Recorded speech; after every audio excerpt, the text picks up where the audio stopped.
Zakadou Baye Oscar pour vous servir. Aujourd'hui, c'est une journée où les versets vont sortir. C'est le même jour que je suis en train de faire tous ces passages-là. Et je vais donner en même temps le maximum, vite.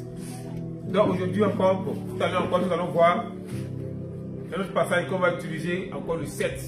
Le 7, on va utiliser ça pour le pays. Premier passage, c'est 2 Chroniques 35, verset 13. 2 Chroniques 35, verset 13. Oui. La parole de Dieu. Oui. Il fit cuire la pâte au feu. Oui. Selon l'ordonnance. Et il fit cuire les choses saintes dans des chaudières. Il fit cuire les choses saines dans des chaudières. Des chaudrons. Des chaudrons. Et des poêles. Oui. Et il s'empressait de les distribuer à tout le peuple. Ok, Jérémie 1, verset 13.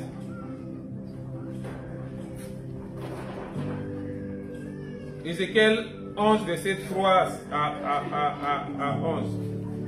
Ézéchiel 11, verset 3 à 11. Oui. Ils disent, ce n'est pas le moment. Bâtissons des maisons. La ville est la chaudière. Et nous sommes la viande. C'est pourquoi prophétise contre eux. Prophétise, fils de l'homme. Alors l'Esprit de l'Éternel tomba sur moi et me dit, dis ainsi par l'Éternel, vous parlez de la sorte, maison d'Israël, et ceux qui montent à la pensée, je les sais. Au verset 6, vous avez multiplié les meurtres dans cette ville, vous avez rempli les rues de cadavres. C'est pourquoi ainsi par l'Éternel, vos morts que vous avez étendus au milieu d'elle, c'est la viande et elle, c'est la chaudière. Ok, ils vont finir de lire, ils vont lire ça le reste à la maison. Jérémie 1, verset 13. Jérémie 1, verset 13. Préparez Zacharie. Zacharie 14. Jérémie 1, verset 13. Oui. Lis la parole de Dieu. La parole de l'Éternel me fut adressée une seconde fois. Oui. En ces mots. Oui. Que vois-tu? Je répondis. Je vois une chaudière bouillante du côté du septentrion. Zacharie 14, verset 20 à 21.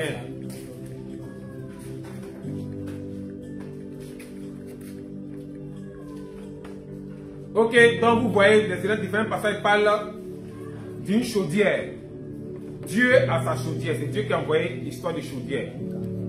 Les chaudières, c'est comme une marmite. Comme une marmite. Satan aussi a vu ça sur Dieu, il a copié sa chaudière. Donc les sorciers utilisent des chaudières contre un quartier, contre une ville. Dieu aussi utilise les chaudières. Donc ça sera chaudière contre chaudière.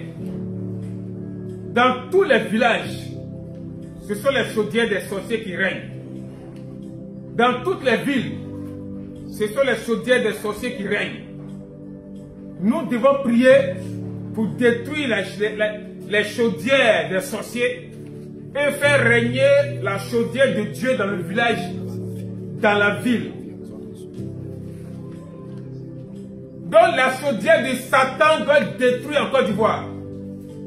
La chaudière de Satan doit être détruite au Cameroun. Quand les sorciers ont leur chaudière chez toi, les morts se multiplient. Les morts dans les maisons, à l'hôpital, les morts dans les carrefours, dans les rues. Ça, c'est la chaudière de Satan qui est en train de se manifester. Quand la chaudière de Dieu règne, c'est l'évangélisation qui règne. C'est la conversion qui règne. C'est le nom de Dieu qui va de mètre carré à mètre carré. Donc, on doit demander à Dieu sa chaudière pour notre pays. La chaudière de Dieu doit prendre possession de notre église. La chaudière de Dieu doit prendre possession de notre maison. La chaudière de Dieu va sortir le 7 août. Nous allons prier avec cette chaudière. Tous sont des prières, ça va chauffer ce jour. La chaudière de l'Éternel. Nous devons être transportés par la chaudière de l'Éternel. Nous devons être tous dans la chaudière éternelle. On est dans cette chaudière-là uniquement des choses saintes. Ton fils est voyou, ton fils est bandit. Il est ennemi de Dieu. Prie, demande à Dieu de prendre ce fils-là, de prendre cette fille prostituée-là, pour les mettre dans sa chaudière. La conversion va les attraper. Ils vont se retrouver à l'église. Les choses saintes dans la chaudière de Dieu, ce sont uniquement les choses saintes qui rentrent dans la chaudière de Dieu. Donc si un fils rebelle rentre dans la chaudière de Dieu, il sera sanctifié, il sera converti, il sera plus zélé que toi. Voilà encore une prière que vous devez faire. Soyez bénis. Vous êtes vraiment bénis. Donc nous vous attendons pour que le temps de Pogwe finisse. Le temps de Pogwe est en train de finir un peu. Il nous reste encore 1 million et quelques pour couvrir, pour mettre des portails, et puis les fenêtres, hein, quelque chose de 1,5 million, 1,5 million. Et c'est que les chrétiens à travers le monde sont en train de se mobiliser. Et je sais que jusqu'à la fin de ce mois, on va pouvoir fermer le temple pour que la commune de Pogwe soit libérée. Un seul chrétien peut libérer une ville. Un seul chrétien peut libérer un village. Un seul chrétien peut libérer une commune. Et il était seul. Et puis il a libéré tout un pays. Mais nous sommes 20, 100 dans un village. On ne suit pas à libérer le village. Nous sommes des milliers de pasteurs dans une commune. On ne suit pas à libérer la commune. Pourquoi? La faute à qui? C'est à nous, les hommes de Dieu. Donc moi, décider. La mission mondiale décide.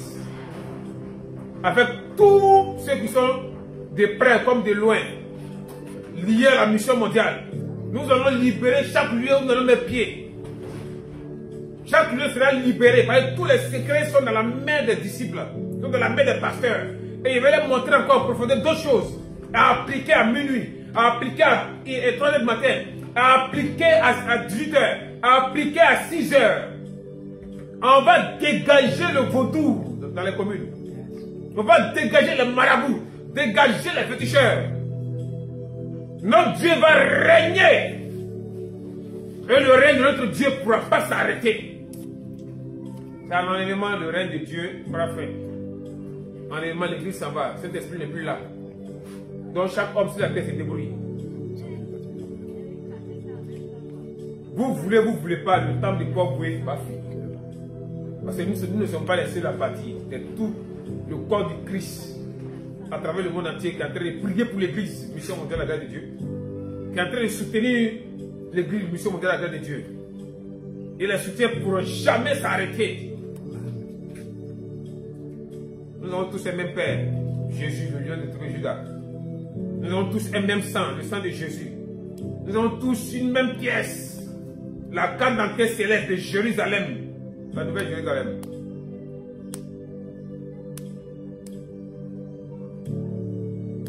Si deux personnes s'accordent sur la terre, vous demandez quelque chose à Dieu, Dieu là accorde cela. Dans nous, mission mondiale, avec tous ceux qui sont liés à la mission mondiale à travers le monde, nous sommes liés, nous sommes unis pour la même cause. Donc que le diable ne se fatigue pas, que les satanistes, les frères maçons ne vous fatiguez pas, les néphiniens ne vous fatiguez pas. Tout ce que vous allez tenter, ça ne va pas marcher. C'est pour Dieu qui marche. La dernière parole appartient à Dieu. Donc nous allons demander seulement une seule signature, la signature de Dieu, le tampon de Dieu.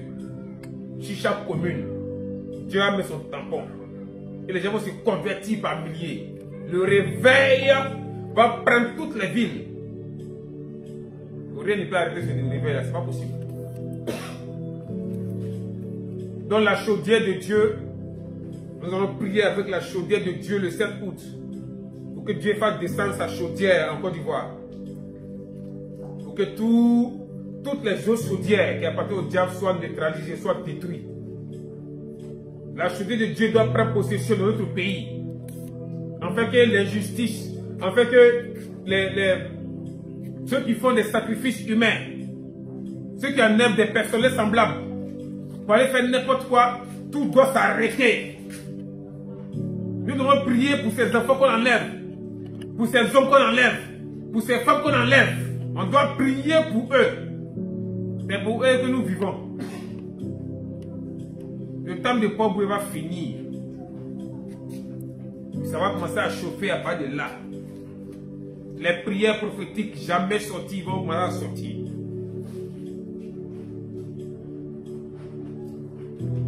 Vous êtes vraiment bénis.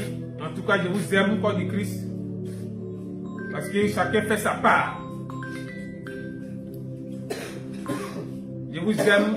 Le Seigneur vous aime. Soyez bénis. Amen. Amen. On entend le Seigneur.